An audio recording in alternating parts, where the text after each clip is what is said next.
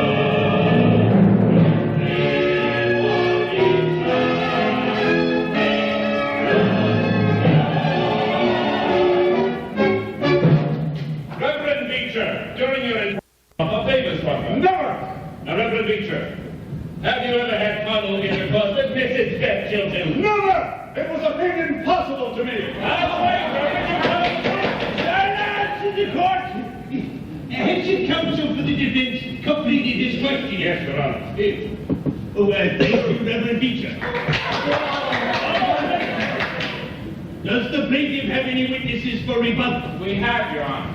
I call to the stand Victoria Woodhull. Victoria Woodhull, like that.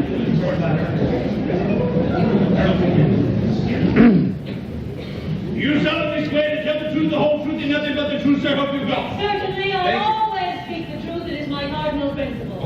A simple I do would be sufficient, Miss Woodhull. State your name and occupation. Victoria Woodhull, stockbroker, publisher, and candidate for President of the United States. Now, Mrs. Woodhull, how well do you know the defendant, Henry Ward Beecher? I met Henry Ward Beecher on April 14, 1872. We became lovers immediately. Are you telling the court that Reverend Beecher seduced you as soon as you met? Seduced, of course not. There's no such thing as seduction. There is rape, of course. Rape? What is that? You're saying that he raped you? Millions of men are raping their wives every night. But a man such as Henry Ward Beecher has no need to resort to such a criminal act. Allow me to rephrase the question. Did Mr. Beecher make love to you? Ah, yes. And I to him.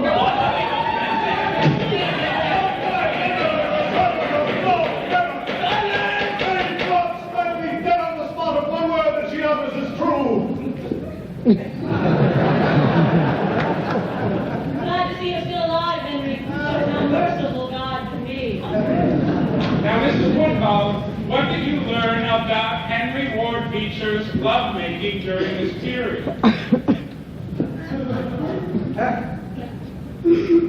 I know I'm under oath. I must speak the truth. Magnificent. He was attacked by himself.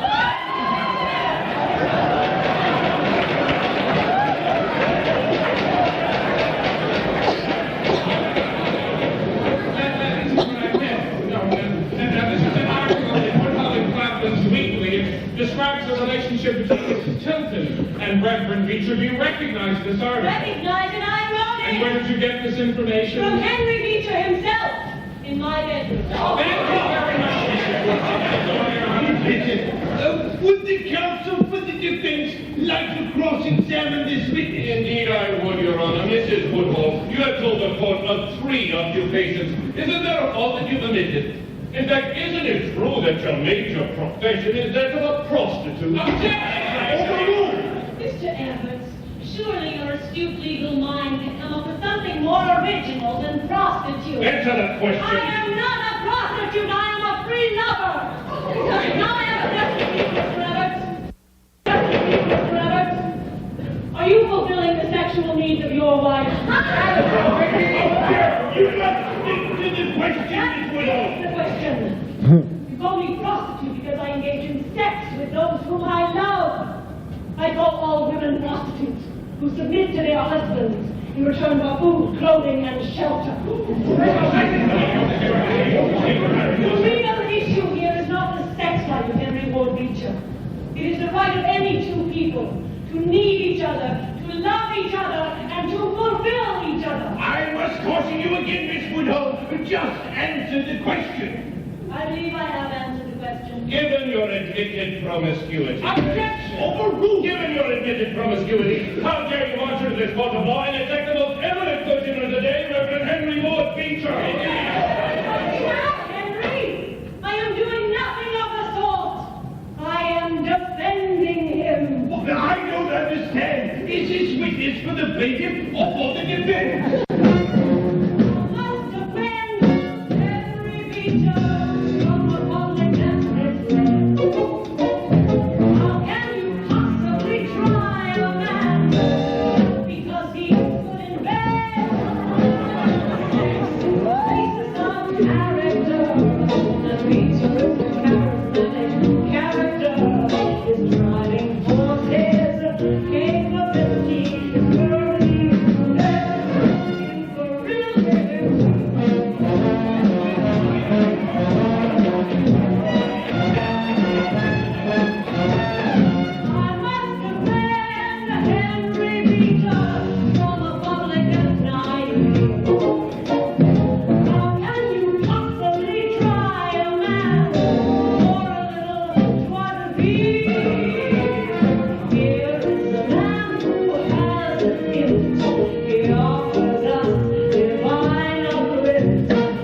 The jury has reached a decision. They find the defendant, Henry Ward Beecher, not guilty. Not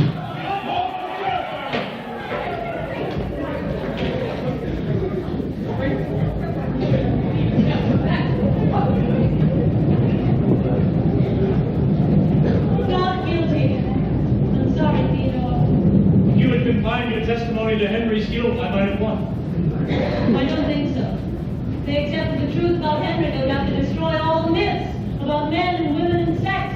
Henry set himself up above the truth. He's still there.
end of love's a chill embrace.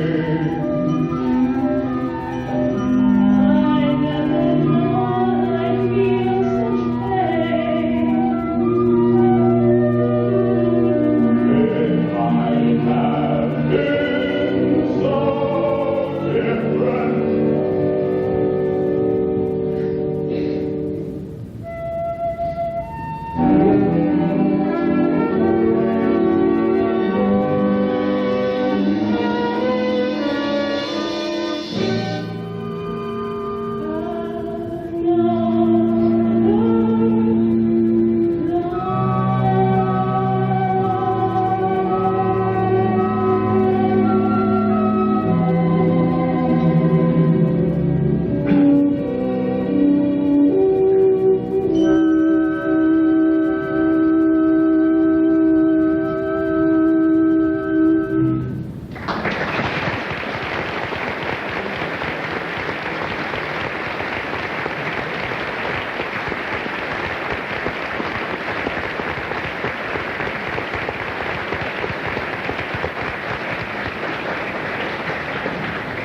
Well, Beecher got off after all. But he won't be the same after what you said. Nobody will. I wish you would stay, Victoria. Maybe there's a place where people are ready to listen to new ideas. New York wasn't it. We needed you. We still do. We've fallen far behind this country. My friends abroad predict that women will have the vote in England before we have it here. Goodbye, Jane. Elizabeth. Victoria.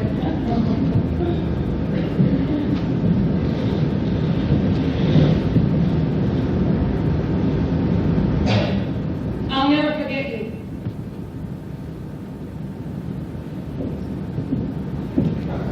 Well, Victoria, I am ready when you are. Any place.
a stockbrokerage. Vanderbilt is depicted as an idiot. Well, very nice, lady. But I'm very busy right now. Jim, show them out. We are spiritualist physicians at your disposal. Well, I'm always glad to have a couple of good-looking ladies at my disposal. But I already got the best medium in New York taking care of me. Jenny Danford on Staten Island. Jenny Danford? Right.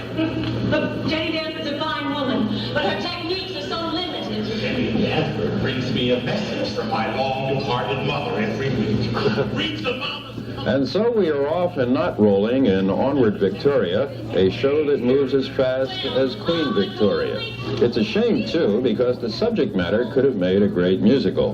Victoria Woodhull was one of America's noted eccentrics. In the 1870s, she was a rabid suffragette and a loud advocate of free love.